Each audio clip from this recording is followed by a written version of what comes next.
Okay. Let's begin the Mishnah. We just began it yesterday.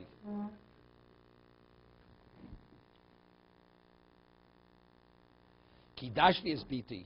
A man, the Torah says, a father has the right to marry off his daughter when she's a minor through the period until she's fully mature, till 12 and a half years old. Where does the Torah say this? The Torah tells us that a man marries a woman. Let's say she's 12 years old, she's an adult, but she was still within the domain of the father until she's what we call Bulgaris, until she's fully mature, 12 and a half years old, and he married her off. And in the olden days, there was a 12-month period between kiddushin and nisuin, what we call betrothal and full marriage. And initially, when he married her, he assumed she was a virgin. And then afterwards, he consummates the marriage, finds she's not a virgin. He goes and does his research. He finds witnesses that during this 12-month period, she committed adultery. She committed adultery. So he goes to court and he says, my wife committed adultery. Except the whole thing was slander. He hired false witnesses, paid them, and the witnesses testified falsely that the woman they witnessed, the woman committing adultery. So that is a parsha called Motzi Shemra.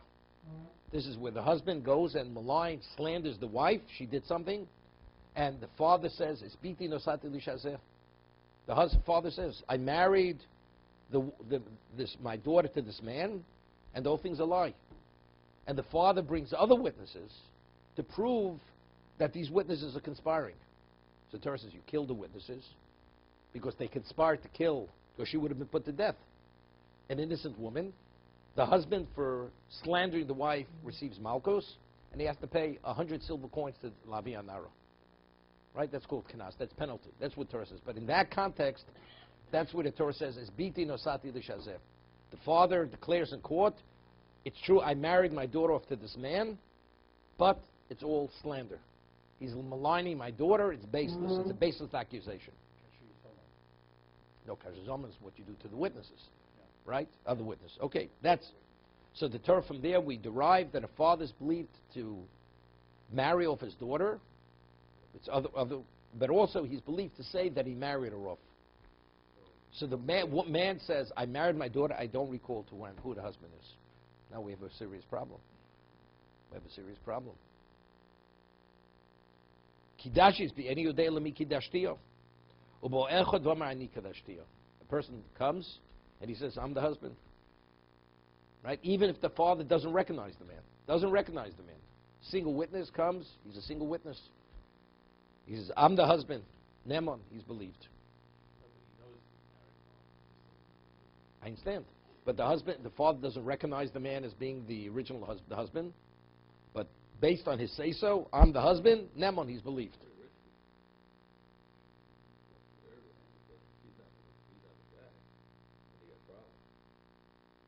Of course. What happens if you have a piece of meat? You don't know if it's kosher or not. And the Jew says it's kosher. It's pretty risky. You may be eating non-kosher, but Torah says you believe the testimony of a single witness regarding kashrus. We're talking about there's no reason to suspect that the person is lying. He has a cheskes kashrus. There's a presumed status that he's not the person who's going to violate. So you believe him. He's an eid echad. So that was the discussion we just began yesterday. But we're talking about Dover Shabbat right? It's something which relates to a marital status. Who's the husband, who's not the husband? In Dover Shabbat post Mishnayim, you have to have minimally 2 witnesses. Right? But over here, he's believed. Mishnah says he's Nemon, he's believed. So I mentioned yesterday, the Ran says, when we speak about Ein Dover Shabbat post Mishnayim, the discussion is, a woman had a status, she was not married, she was a single woman, and now a single witness says she's a married woman. So a single witness is not believed to make the transition from single to married. You need 2 credible witnesses who meet the criteria that the Torah sets. Okay? She's married, and now one witness says she's divorced. We don't believe. He says, I was there at the time of the divorce. It doesn't mean anything. Because what's the consequence of his testimony? She's a single woman.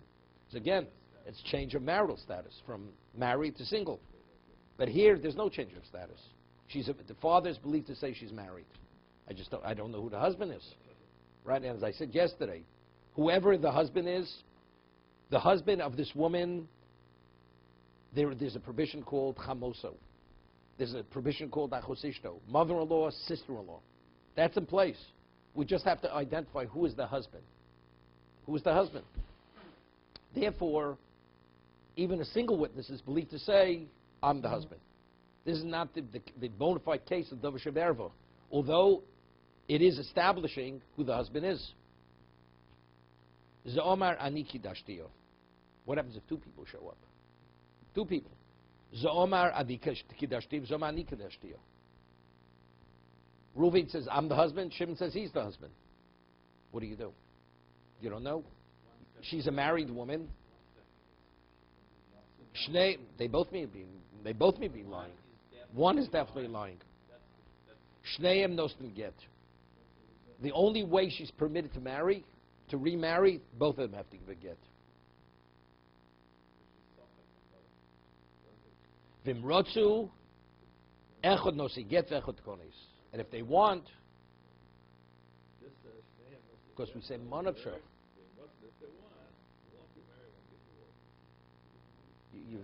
You've learned this already? Okay. I don't think you started it. Okay. Let's understand. If one person comes, is he believed to say, I'm the husband? He's believed. He's believed to say he's the husband. If two come, we don't know which one's telling the truth. We don't know which one's telling the truth. Right? So we say like this. We say, if they want, both of them give a get. She's permitted to remarry. So let's talk there. How is she permitted to remarry? Maybe neither of the husband. Maybe neither of the husband. Right? The answer is, each of them has a cheskes kashrus. Before they came, each of them has a presumed status that they're what? That they're valid. They're not going to violate the Torah. Okay? Except when you have two, you can't have two husbands. So one is definitely lying. So one has a cheskes kashrus, we're just not sure which one. So for her to remarry, if one is the husband, we say whichever one may not be the husband, it's irrelevant because the one who is the husband is giving her a get. Let's say one says, I'll give the get, the other one says, I'll marry. It's fine. You know why? Because either way, either the husband's going to be the one marrying her, or the one who was the husband, he's going to marry her. The one who lied is going to marry her.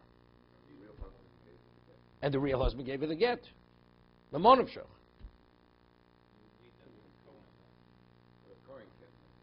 The Gemara, either way, the Kohen can marry because she's a Safi Gerusha. Either she's an Eishes Ish or she's a Gerusha. All right? Now, it's interesting. The Gemara has a question like this in Bava Basra. Two witnesses say, Reuven lent Shimon $100 at a certain date, a certain location, so on and so forth. Another two witnesses say, he couldn't have borrowed. What you say that the borrower borrowed so much money and he owes so much money, it's not possible. Because the borrower was elsewhere. With us, we were somewhere else. So that's called trey. That's called contradictory testimony. Now, two say he owes, two say he doesn't owe. So two of them are definitely lying. Witnesses who lie in court, they're disqualified. Right? Now the question is, we don't. So what do? We don't know. So we say, the burden of proof is on the one who claims that he owes him the money. So until he proves that his witnesses are telling the truth, it stays where it is. Now, let's say these witnesses go elsewhere, and they want to testify. Somebody has a wedding, he needs two witnesses. Is he permitted to take two of these witnesses? You have group A and group B. Could he choose whichever one he wants to be the Eidim under the chuppah? Rabbi ruled. Okay? The halacha is, we rule that he can't. Wait. Wait a second. He can. Why? Why? Even though there was a question which one was, but when each one came to court, each one had a cheskes kashrus. So we say, each one, when they leave here, we have a question. Chazaka tells us they retain the kosher status. So you can have both groups, both of them at the same night, they both were witnesses at a chuppah. That means one of them is lying. One of them is definitely not valid. Nevertheless, both marriages, each one could take their own witnesses, each group. But factually, say, look, either way, if A's telling the truth, B's lying. So one of these weddings is not a valid wedding. Doesn't make a difference. Each one can testify based on cheskes kashrus, and we accept the witnesses as valid witnesses. What about take one from Group A and one from Group B? Combine them. That doesn't work. That doesn't work because one of them definitely in the group lied. He's not he's puzzle, and that's the way we rule. Trey, each one could testify separately, but together, one of each cannot. Each person has a cheskes kashrus. I'm telling you the truth. When they're together, one's lying. So one, we don't know which one. So therefore, one gives the get, the other one can marry. If he lied, she's marrying the divorcee of the other person. And if he's the husband, she's the husband. It's not a problem. Therefore, she's married. That's what the Mishnah is saying.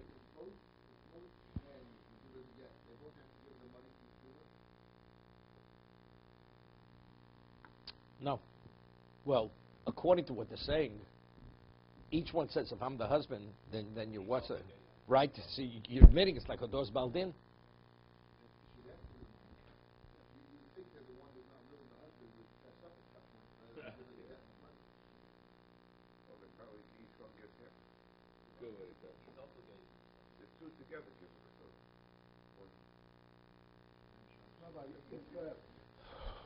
We'll talk about that. If the two groups, well, presume kasher, and then one of the group are witnesses to wedding, but then it was found subsequently, years later, that one group was lying. Do we undo the marriage? Good question. We had the Gemara in Sanhedrin. It's a discussion. No, that wasn't the answer. Wait. First, it's machlokes Abai and Rava. Now, how do you show that the witnesses weren't valid? How do you prove the witnesses weren't valid? Years later, you find they weren't valid. Was it through their own admission? They're not believed for many reasons, right? Once you testify, you're not believed to retract the testimony. You're not believed to say that you lied in court. So how do you undo the testimony? It's later other witnesses said what they testified is not credible because they were elsewhere with us. That's Edom Zomim, right? Now, every case, what's trey? Two against two. It's called contradictory testimony. Two say Ruvain was in New York and he borrowed the money. The other two say he couldn't have borrowed because the so-called borrower was elsewhere. That's contradictory testimony. That's trey. What's Edom Zomimim? It's not when you speak about the defendant, you're speaking about the witnesses. How could have you witnessed that? You were elsewhere with us. Imonu you said. That's Edom Zomim. So the Gemara says, but every case of Edom Zomim is trey. Right? Just as when they disagree regarding the borrower, they have right to say, we weren't there. You claim we were with you, we weren't with you. You say we were in California, not in New York. Therefore, we couldn't have witnessed the loan. We say we're in New York. Right? So if that's the case, it should be trey. Every case of Edom Zomim should be trey. It should be two against two. It should be country. So why do you believe the latter? So Gemara says chidushu. Edom Zomim is chidush. It's Gemara Sanhedrin. Since the machlokas, now we have a question. There's a machlokas now Abai and Rava. Is it retro? So if we believe the latter, so when did they lie? When they originally testified. So when they originally testified, so that means all the subsequent testimonies that they offered, the documents they signed upon, the marriages, the get that they signed upon, is not valid because they're disqualified from the time they lied in court. So how do you deal with it? Is it lemafreya? Is it retroactive? Or is it mikav labo? It's machlois Abai and Rava. Right? It's machlois Abai and Rava. So one says it's chidushu. Really, Edom is chidush. Really, it should be trey. The Torah introduces something novel, you believe the latter group. But since it's chidush, it's only when the chidush presents itself. So when did it present itself? Years later, when it came to light in the court. So therefore, the disqualification only goes from that date going forward. Anything prior to that date, that remains intact. That's one of it. The other thing, but factually. But now that the Torah says you believe him, so if you believe him from the time that they lied. So that's everything is disqualified. Everything's invalidated. The other one says, in truth, it should be lemafreya. But because it's going to create chaos That means all the marriages, that means all the married women remarried, all the kids are illegitimate. It's disastrous. And all the marriages are not marriages. Creates, and the monetary transfer of properties. So Chazal have the ability, if it's monetary, it's easy. Right? Monetary is easy. Hefker bez nefker. Even though the document's not a document, the document is a document. The marriage, we annul the marriages. It's Afkina Rabbanu Kedushim. And as a result of that, everything's set. So we behave as if it was valid. So we only disqualify them going forward. Right? That's the discussion. That's the discussion of Baba Basra in Sanhedrin. And how do we rule? We rule it's only Mikan Labo. It's only going forward, not retroactive. Either it's on the Torah level or it's on a rabbinic level. Either way. But why don't we avoid all this discussion and all these rulings if we would not allow any of the two groups of witnesses to testify? It has at the nothing to wedding? do with it. No, it has nothing to do with that. Two witnesses testify. There was never contradiction. And later, years later, another group comes and says, what you testified 25 years ago, you were with us elsewhere. That testimony is not valid. So it's not initially it didn't start off, it was 2 against 2. Right? Okay. This is one of the exceptions. We rule like Abai over Rava. Okay, 8 Zomain.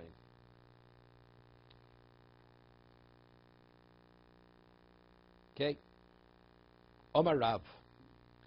So it says in the Mishnah that you believe the single witness. Okay? Now, normally we believe witnesses. They have a cheskes kashrus. What about if we suspect that the man may be lying? Of course, we're not going to accept it. Right? We're not going to accept his testimony. You know something? The man who comes and testifies, he says, I'm the husband. Maybe he's not the husband. Maybe he figures it's an easy catch over here. Right? He doesn't have to court the woman. She's locked in. I'm the husband. He arrives. So that maybe we shouldn't believe him. Because since we're dealing about, the Gemara says, Yitzro Tokfo, there's a desire he could have a woman here without complication. Maybe that's why. Maybe he's lying. So Rab says he's only believed to give a get. Veinemon lichnos. But actually, to marry her, he cannot be with her. Veinemon litin get. Why is he believed to give a get? Einotam choti v'lo lo. Veinemon lichnos emi Yitzro Tokfo. Now, why should a man lie if he has no benefit? He has no benefit from it. When a person sins, he has a reason to sin. Right? So therefore, but here, if we're only recognizing the husband only to the degree you're qualified to give a get, so what's his benefit? So on a Torah level, he should always be believed. But the reason why we don't want to believe him, because there's a suspicion he has a desire for this woman. It's an easy catch. But an easy catch is if you catch something, if you have what to gain. But if we're not going to allow him to marry her, to remain with her, so what does he have to gain? So therefore, since that's the reason why we believe him, but only in regard to divorce her. We're not assuming. We're not assuming. There's a chance. There's always a chance. And that, Rob says, that because of that chance, we don't allow the man to consummate the marriage.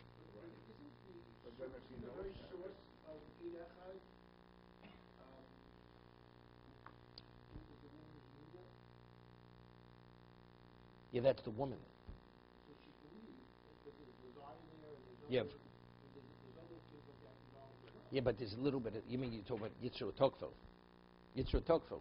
Why don't you say over there? Okay, you're asking a good question. If the source of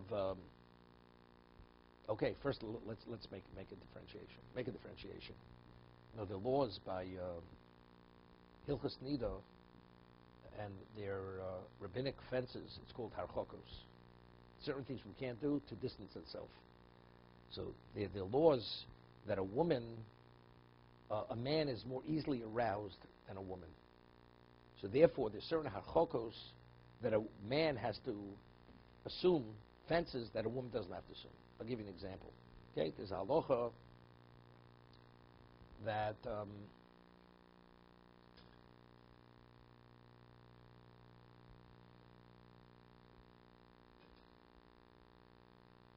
a woman is permitted to sit on her husband's bed, not in the presence of her husband. The husband's not present, right? A man is not permitted to sit on his wife's bed if she's not permitted to. Because since that's the location where they cohabit, it may arouse something with him, and he'll have difficulty dealing with it. Because a man is more easily aroused than a woman. That's the halacha. It's a Gemara. It's a halacha in Shulchan Aruch. Okay, that's the way it's ruled. Now, the Torah says that a woman, if she has a flow, she has to count 7 clean days. It says, V'sofer lo shivas yomi, she counts 7 clean days. So Tosaf's position is, how do we know that Eira chodnem bisurin? How do we believe that she counted? The husband doesn't know whether she counted. She has to do an internal examination for 7 days to determine whether she's seeing blood. Torah says you rely on her, but she's only a single witness. From there I say, Eira chodnem bisurin. The whole concept of Yitzhak Tokva doesn't have relevance to a woman. Yitzhak Tokva is the man. The man has a greater interest in that than the woman. So therefore, that's what I'm saying. So that issue, firstly, there it's on a Torah level. When you say Yitzhak Tokva is all rabbinical, it's something we have to be concerned about. That's firstly. Secondly, so maybe rabbinically we shouldn't trust a woman, right? And the answer is no, because the woman, it's not the Yitzhak Tokva of a man. A woman doesn't have the issues regarding this area as a man has the issues. Here it's the man coming. She doesn't know, the husband doesn't, the father doesn't know, he doesn't remember. It's an easy catch. Therefore, because that may be a chance, we're not going to allow it to go beyond that point. A get, yes, because they have nothing to gain. So if the man doesn't admit at that point, and he gives the get, we assume that he's telling the truth, and she's free to marry someone else at that point. Nemon, that he's the husband, and therefore he could give the get. Not his belief for the get. Does. He's Nemon, that he's the husband. Now what do we allow him to do? Do we allow him to continue to go to chuppah? We don't allow him to go to chuppah. So what does it mean? He's believed that since if he's the husband, now if she should want to remarry, he has to give her a get. He has to terminate the marriage. Reach okay. I mean, Nemon simply means he's fully believed. No. But what is believed? Believe means he's believed that he's the husband. That's the word what Neman means. He believed he's the husband. Now that he's the husband, where does it go from here? Now it's a new discussion. That's the machlokes of Rav and Ravasi. Rav says it ends right here. He gives the get. Ravasi says no. We believe him fully. He could continue to chuppah. Let's see inside. Ravasi Omar af Neman lichnos. He's believed even to marry her. 1 second. So but even Rashi goes to explain. The Gemara says, why is he believed to marry her? You know, it's interesting. We had a halacha in Chulin, and it's ruled in Shulchan Aruch, that a non-Jew is not believed. If let's say you say to a non-Jew, is this kosher? He says it's kosher. Can't believe him. Some catering calls, they have mashgichim. They're not Jewish. Okay? Can't believe the man. Okay? So, he's not believed. What about if you have a case, let's say milk falls into meat. So to be permitted to eat the meat, you have to have a ratio of 60 to 1.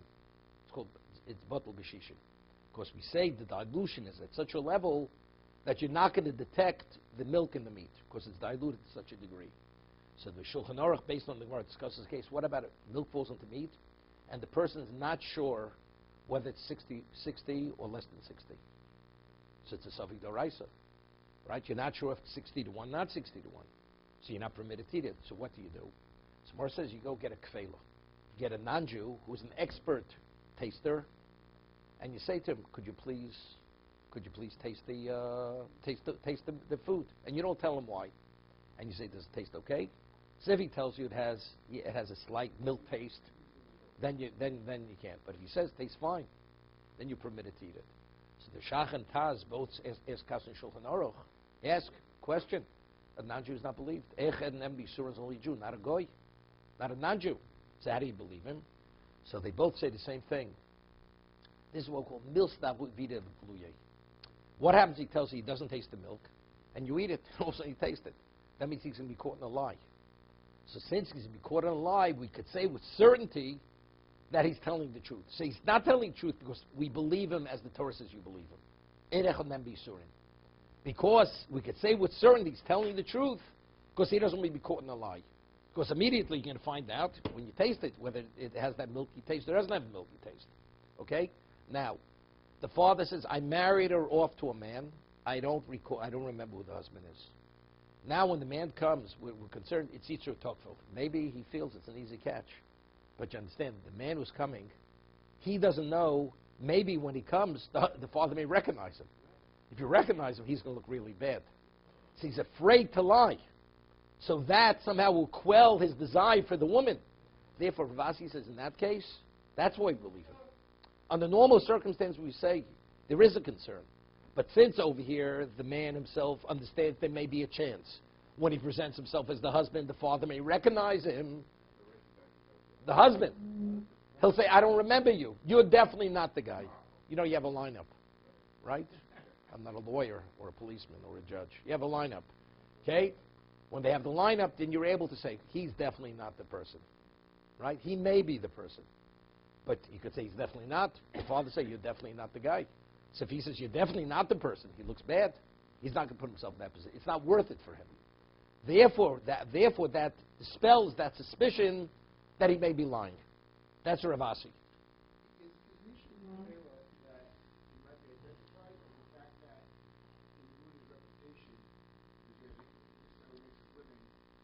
It's a comedy. Because he is an expert, it may ruin his rep. It's two things. It's a combination. It's a combination. It's milstavi legluye that word will go out. It's a question. It's a question. Because the question is the kfela because he has a more sensitive taste buds.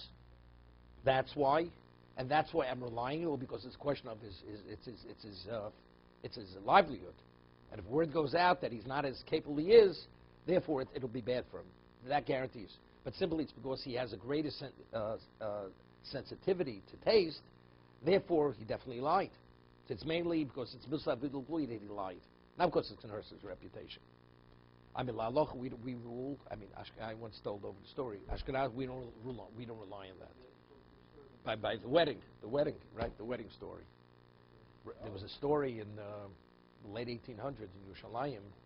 This before the Waldorf and the David Citadel and the King David. Okay. So there was a wedding in those days. You know, they barely could put together a few. What's his name? Lira to put together a wedding, and they prepared the food, and then what happened? Some milk splattered, went into the meat, and they weren't sure if it was shishim. You know, they poor. The poverty was beyond our understanding what impoverishment seemed to be. You know, the main course. They're not serving the main course at the wedding. This wedding is going to be, you know, challah and pickles, maybe. So, not even hummus. So what happened was, Reb Shmuel Salant was the chief rabbi. So they go to Reb Shmuel Salant. He said, "What should we do? We're not sure if we're shishim." So he said like this, it's simple. Get a Sephardi. The Mechaber rules, we rely on a kefela. The Ramos says we don't rely on a kefela today. Get a Sephardi. Let him taste the food. So if the non-Jew says it doesn't taste, he has a right to eat it. Once he eats it, he'll tell you what it tastes like. He's Erech HaMeb Yisurim. So that's how they permitted that he becomes the Erechot. Because initially he's not permitted to eat until the kefela says he doesn't taste the milk. Once he says it doesn't have that milk taste, the Sephardi can eat it. Once he eats it, now he's a credible Erechot. So based on his testimony, now Ashkenazi could eat it based on his testimony. That was the psak of Reb Shmuel Salant. So now when you visit Yerushalayim, you say, Rechov Shmuel Salant, you know exactly who the person was. Okay. Rabbi, in this discussion we're having, there's really three parties. There is the father, there is the husband, and there is the woman. Therefore, how come she's not being asked anything? She doesn't know. She was a child. As Bivno Sadly says, she wasn't even aware of who the husband. She definitely doesn't know. She never met him. Never met him. Okay. Yeah, but she could be a minor, but she remembered that she met the man. Enough. Okay, we're going to talk about. We're going to talk about her. We're going to talk about her. Okay. So the Gemara says. So according to Rav, he's only believed to give her a get, but he's not believed to actually to consummate the marriage. Wait a minute, Rav Av Neman. Wait, we'll discuss it. Just the opposite. Not Rav, you mean Rav. How does Rav deal with that? Because it says one's permitted to marry her. It says Rav, not Ravasi. Rav. Questions on Rav. Rav. The Gemara's going to ask the question in a moment. See? One thing about, the Mishnah says in Pirkei Avos, teaching Torah to a child is like near cholok. An older person's near mochuk. One thing about Moshe, he doesn't prepare in advance because he doesn't want to preconceived ideas about the Gemara. Okay. Got a near cholok here. Okay. So the Gemara says, Ravasi Yomam, okay, Afnem Lichnos, a Moder Ravasi, Vomeris Niskadashti, Vedi Yodas, Lamin Niskadashti. What about if she says, this is Rabbi's case, she says, I accepted marriage from someone, I don't recall who the husband was. Okay? She says she doesn't recall. She's an adult. And the person shows up and says, I am the husband. He's not believed. So the Gemara doesn't explain, because a woman is, she's basically an aguna. So she's an aguna, something? Even if she has a slight doubt, she'll say, he's the guy. He's the husband. So for the sake of not being left all alone, she'll cover up. The Gemara says in Bava Metzora that if you find a lost article, and so you have to seek out the rightful owner. But the rightful owner has to give very distinct identification that he's lost it. He says, well, I recognize it. It's called Tviyas Ayit. He's not believed. He's not believed to say that it's his. What about if a person's a Talmud Chacham? And he says, I recognize it's mine. It's called Tviyas Ayin. He believes it. What is Tviyas Ayin? Where the man never ever lied. Unless it was definitely his, he will not say, it seems to be mine. And he's never ever lied. Never was ever caught in a lie. That's the only time he's believed. That's called Tviyas Ayin. Okay? So therefore, a woman, well, he seems to be, he's a male, he has 2 feet and 2 arms. He seems to be the husband, and he's Jewish. Okay? He comes from my town, speaks with my kind of, a dialect. He's the husband. But is he? You never know. So he may be lying, the husband, because he's attracted to the woman, and you don't have this safety measure that he's afraid to lie. So if that's the case, even Ravasi agrees that what? That he's not believed. She's also to everyone. By that declaration, she's also to our world. Correct. Not because she set him up. Because again, you don't have that safety. You don't have that safety measure. You don't have the safety mechanism of Mirsas. What does she have to say anything? She doesn't have to reveal to anybody she's a married woman. Let her not reveal. But why did she? Because she's truly married. She says, I accepted marriage from a person. Let's see, she has 2 witnesses. It's not based on all. She has 2 witnesses. And she says, I don't recall, and the witness is not here. But we know I don't recall who the husband. Of course she has a problem. That's exactly what we don't believe her. And we don't believe him. Because again, the only reason why he says is because there's mirsas. Of course, the man's afraid to lie because he'll be contradicted by the father. But over here, where you don't have that element of what? Of safety, it's not. Tanan. Rotzu echad nosin get ve'echad kones. Right? This is Moshe's question. It says that if the 2 people, you don't believe either, neither can marry her, but if one gives the get and the other wants to marry, can. Chiyufta de Rav. So we have this is a refutation of Rav. Omalach Rav. Shiny hosam diiko echad badei. Irsuse mirsas. Even Rav agrees here. If the father doesn't have to compare to, he has one person, he says, he's probably the husband. But if he has 2, and the other person may be the husband, the other one's going to look bad. Right? Because when the real man shows up, the father may recognize him. And the imposter will be recognized as an imposter. So there we could say, so therefore there's no talk of Yitzhak. So therefore even Rav will agree to Ravasi in this case. When you have what to compare to, then he's afraid. You don't have what to compare, then he's willing to take his chance. Therefore, in this case, even Rav concurs with Ravasi.